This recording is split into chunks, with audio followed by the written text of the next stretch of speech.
नमस्कार दोस्तों, स्वागत है आपका आज की जनरल साइंस की नई वीडियो में। आज की वीडियो में हम साइंस के कुछ क्वेश्चंस देखने वाले हैं और इस वीडियो से आपके एग्जाम्स में 2 से 3 क्वेश्चन जरूर आएंगे, तो शुरू से लेकर एंड तक वीडियो में बने रहिएगा।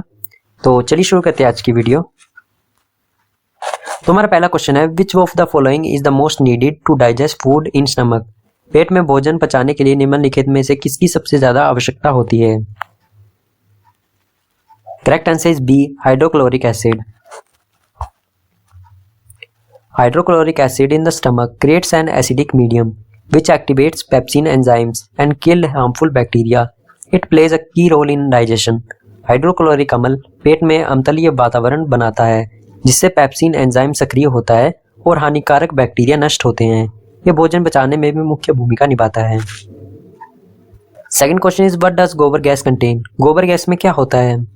ए, nitrogen and oxygen, B, carbon dioxide and hydrogen, C, methane and carbon dioxide, D, sulfur dioxide and methane.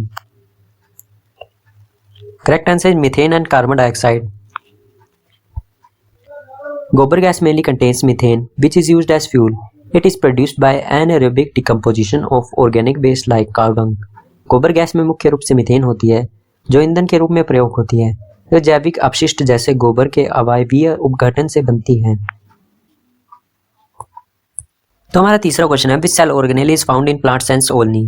पादप कोशिकाओं में कौन सा सेल ऑर्गेनेल केवल पाया जाता है? Correct answer C, chloroplast. Chloroplast contain chlorophyll and are responsible for photosynthesis in plants. They are absent in animal sales.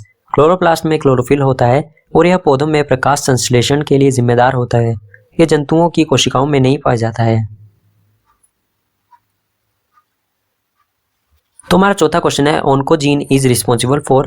Oncogene किसके लिए जिम्मेदार है? डायबिटीज, कैंसर, एड्स या अस्थमा?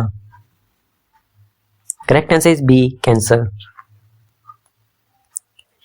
ऑन्कोजीन्स आर म्यूटेटेड और over expressed genes that can lead to uncontrolled cell growth causing cancer.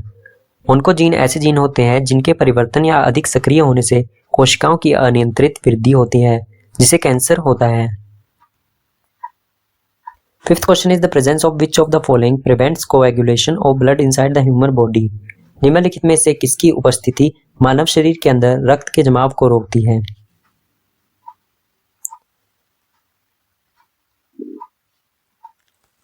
Correct answer is B, heparin.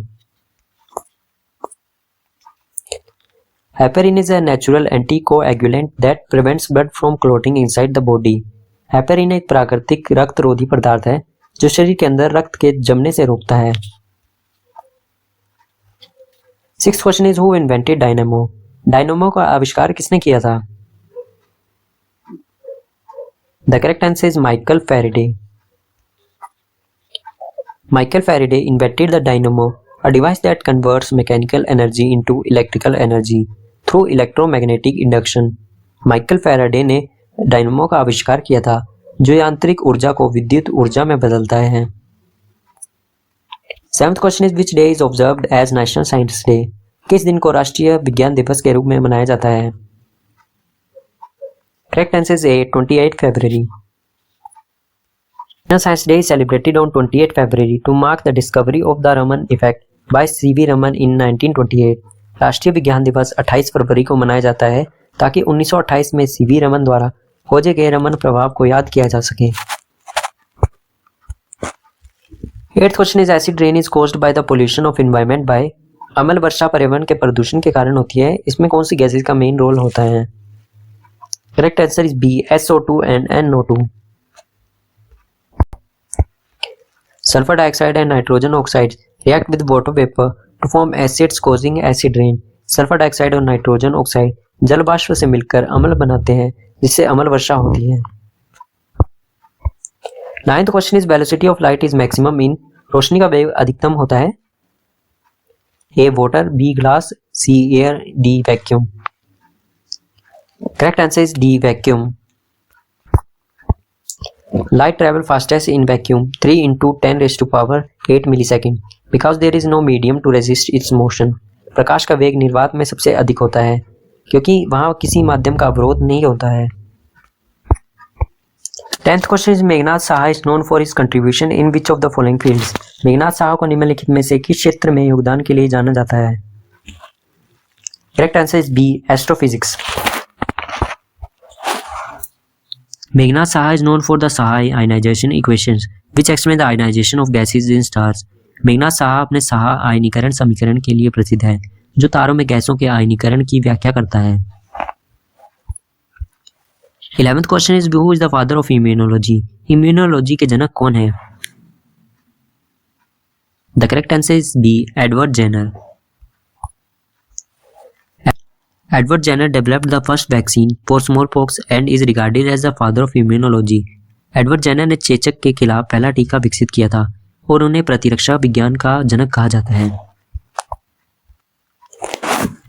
12th question is what is the full form of LTE in mobile communications. Mobile संचार में LTE का पूर्ण रूप क्या है? Correct answer is A, long term evolution. LTE is a standard for 4G mobile networks that provides high speed data and improved voice quality. LTE 4G mobile network के लिए एक मानक है जो तेज डाटा और बेहतर आवाज गुणवत्ता प्रदान करता है। 13th question is which of the following forces combine to keep planets in their orbits. कौन सी बल ग्रह को उनकी कक्षा में बनाए रखते हैं? Correct answer is B, centrifugal and gravitational. The gravitational pull of the sun and the centrifugal force due to planetary motion balance each other, keeping planets in orbit. सूर्य का गुरुत्वाकर्षण बल और ग्रहों की गति से उत्पन्न अपकेंद्री बल संतुलन बनाते हैं जिससे ग्रह अपनी कक्षा में बने रहते हैं। 14th question is amoebic dysentery is caused bye. Amoebic पेचिश किस कारण होती है? Correct answer is Entamoeba histolytica. Amoebic dysentery affects the intestines and is caused by a protozoan parasite Entamoeba histolytica found in contaminated water. Amoebic पेचिश आंतों को प्रभावित करती है और यह दूषित जल में पाए जाने वाले परजीवी एंटामीबा हिस्टोलिका के कारण होती है। 15th question is electric current in a metal wire is due to the flow of. धातु के तार में विद्युत प्रवाह किसके प्रवाह के कारण होता है? Correct answer C, electrons. In metals, free electrons move through the wire when potential difference is applied, producing electric current. धातुओं में मुक्त इलेक्ट्रॉन तार में विभवांतर के कारण प्रभावित होते हैं जिससे विद्युत धारा उत्पन्न होती है। 16th question is in the atmosphere ultraviolet rays are absorbed by. वायुमंडल में पराबैंगनी किरणों को कौन अवशोषित करता है? Correct answer is A, ozone. The ozone layer in the stratosphere absorbs harmful ultraviolet radiation from the sun, protecting living beings. Stratosphere में ओजोन परत सूर्य की हानिकारक पराबैंगनी किरणों को अवशोषित कर जीवों की रक्षा करती है। 17th question is who measured the velocity of the light first. प्रकाश के वेग को सबसे पहले किसने मापा था? Correct answer is B, Fizeau ने। Armand Fizeau first measured the speed of light in 1849 using a tooth wheel experiment. Armand Fizeau ने 1849 में दांतेदार पहिया प्रयोग से प्रकाश के वेग को पहली बार मापा था। 18th question is a gas thermometer is more sensitive then a liquid thermometer because a gas thermometer एक तरल थर्मोमीटर से अधिक संवेदनशील होती है क्योंकि गैस। इसका सही उत्तर है B, expands more uniformly. Gases expand uniformly with the temperature making gas thermometers more accurate and sensitive. Gas तापमान बढ़ने पर समान रूप से फैलती है जिससे गैस थर्मोमीटर अधिक सटीक और संवेदनशील होते हैं। 19th question is which of the following polymeric material is used for making bullet proof jackets. Bullet proof jacket बनाने के लिए निम्नलिखित में से कौन सा पॉलीमर का उपयोग होता है? Correct answer C, Kevlar.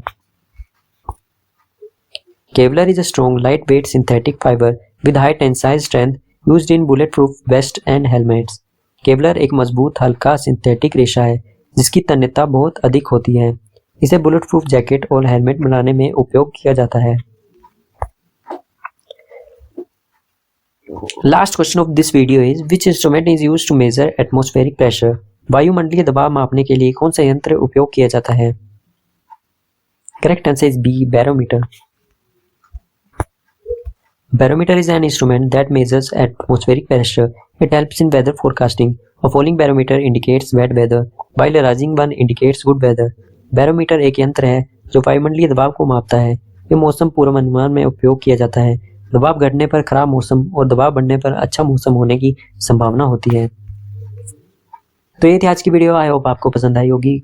अगर वीडियो पसंद आई तो चैनल को सब्सक्राइब करें और अपने दोस्तों तक शेयर जरूर करें। तो मिलते हैं अगली वीडियो में, तब तक के लिए जय हिंद, जय भारत।